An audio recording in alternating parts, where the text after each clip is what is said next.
এবং হযরত খাদিজা রাদিয়াল্লাহু তাআলা আনহার বিবাহের সম্পূর্ণ কাহিনী বর্ণনা করব।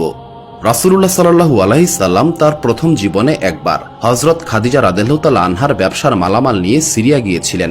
এই ব্যবসায়ী কাফেলা তাদের সমস্ত মালামাল বিক্রি করে মক্কার উদ্দেশ্যে রওনা দিয়েছিল এবং 24 থেকে 25 দিন সফরের পর জুফা নামক স্থানে এসে পৌঁছায়। এই জুফা নামক স্থানটি মক্কা থেকে প্রায় 150 কিলোমিটার দূরত্বে অবস্থিত। সেই সময়ে আরবের একটি রীতি প্রচলিত ছিল, যখন কোনো কাফেলা সফলভাবে বাণিজ্য থেকে ফেরত আসত এবং ব্যবসায় ভালো পরিমাণ মুনাফা করত, তখন তারা এটা আশা করত যে শহরে ঢোকার সময় লোকজন তাদেরকে স্বাগত জানাবে এবং তাদেরকে অভিনন্দন জানাবে, কারণ এই কাফেলা তাদের ব্যবসার সমস্ত সামগ্রী বিক্রি করে এসেছে এবং তাদের প্রত্যেকের নিকট প্রচুর পরিমাণে অর্থ রয়েছে। তাদের নিকট প্রচুর পরিমাণে অর্থ থাকার কারণে তারা কোনো নির্জন জায়গায় থামত না। মক্কার আগে সবচেয়ে বড় শহর ছিল জুফা।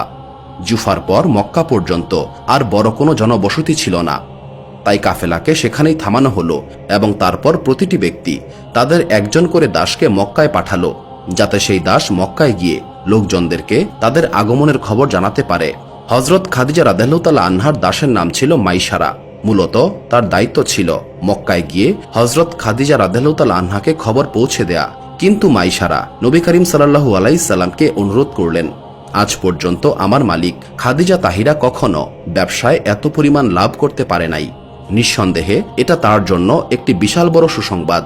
আমার মনের একান্ত ইচ্ছা হলো আপনি নিজেই সেখানে চলে যান এবং এই সুসংবাদটি আপনি নিজে তাকে প্রদান করুন। রাসূলুল্লাহ সাল্লাল্লাহু আলাইহি সাল্লাম বললেন, আমি অবশ্যই তোমার মনের ইচ্ছা পূরণ করব। নবী করিম সাল্লাল্লাহু আলাইহি সাল্লাম সামনের দিকে এগিয়ে গেলেন। সামনে একটি ছোট্ট পাহাড়ি টিলা ছিল।